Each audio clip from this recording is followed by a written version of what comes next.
안녕하세요. 우리는 살아가면서 자존심 때문에 기회를 놓칠 때가 있습니다. 순간의 체면, 잠깐의 감정 때문에 배우지 못하고 움직이지 못하며 결국 더 큰 길을 잃어버리곤 하지요. 하지만 역사를 들여다보면 작은 자존심을 내려놓고 큰 자존심을 세운 인물들이 있습니다. 오늘은 그 대표적인 세 사람, 한신과 유비, 그리고 이순신 장군의 이야기를 함께 나눠보겠습니다. 첫 번째 이야기, 한신. 과지옥을 삼키다. 진나라가 무너지고 천하가 혼란하던 시절, 젊은 한신은 가난과 무명 속에서 하루하루를 살아가고 있었습니다.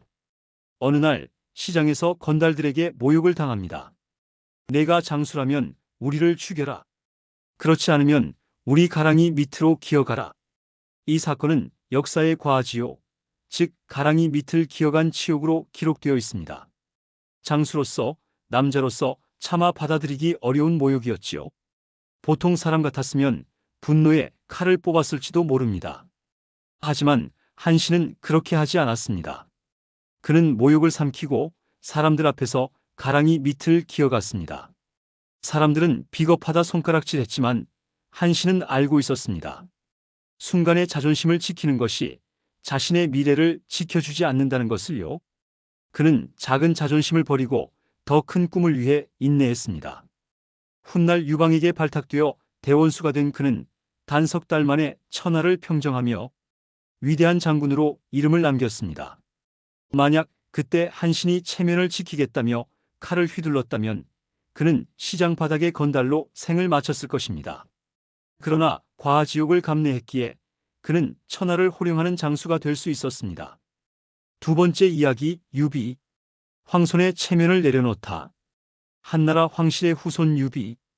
그는 정통성을 자랑할 수 있었지만 현실은 패전과 유랑의 연속이었습니다. 무장들은 많았지만 전략을 세워줄 참모가 없었지요. 그때 수경 선생은 말했습니다. 제갈량이나 방통, 그중 한 사람만 얻어도 천하를 손에 넣을 수 있을 것이요. 유비는 결심합니다. 제갈량을 찾아가겠다. 첫 번째 방문, 제갈량은 만나주지 않았습니다. 두 번째 방문도 헛걸음이었습니다. 장비와 관우는 화를 냈습니다. 이런 무례한 자가 어디 있습니까? 황손인 장군을 두 번이나 외면하다니. 그러나 유비는 포기하지 않았습니다. 세 번째 방문에서 제갈량은 일부러 누워 3시간 동안 자는 척을 했습니다. 주변 장수들은 분노했지만 유비는 묵묵히 기다렸습니다. 마침내 제갈량이 모습을 드러냈고 유비에게 천하삼분지계라는 위대한 전략을 제시했습니다. 유비가 황손이라는 작은 자존심을 고집했다면 제갈량은 결코 그의 곁에 서지 않았을 것입니다. 하지만 체면을 내려놓고 3번이나 발걸음을 했기에 그는 제갈량이라는 불세출의 인재를 얻었고 총나라의 기틀을 세울 수 있었습니다. 세 번째 이야기, 이순신. 억울함보다 사명을 택하다. 임진왜란이 한창일 때 이순신 장군은 억울한 모함을 받아 백의종군을 명령받습니다.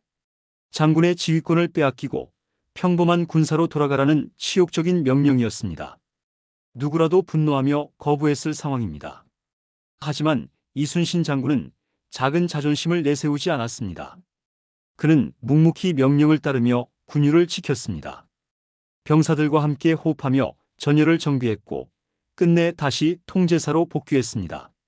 그리고 명량해전에서 단 12척의 배로 133척의 일본군을 물리치는 대승을 거두었습니다. 만약 이순신 장군이 억울함에 분노의 명령을 거부했다면 역사는 달라졌을지도 모릅니다. 그의 선택은 나라를 지켰고 그는 영원히 기억되는 위대한 장군이 되었습니다. 마무리하며 한신은 과지옥을 견디고 천하를 얻었습니다. 유비는 황손의 체면을 내려놓고 제갈량을 얻었습니다. 이순신 장군은 억울함을 삼키고 나라를 지켰습니다. 세 사람의 공통점은 분명합니다. 작은 자존심을 잠시 내려놓았기에 큰 자존심을 세울 수 있었다는 사실입니다. 여러분은 오늘 어떤 선택을 하시겠습니까? 작은 자존심에 머무르시겠습니까?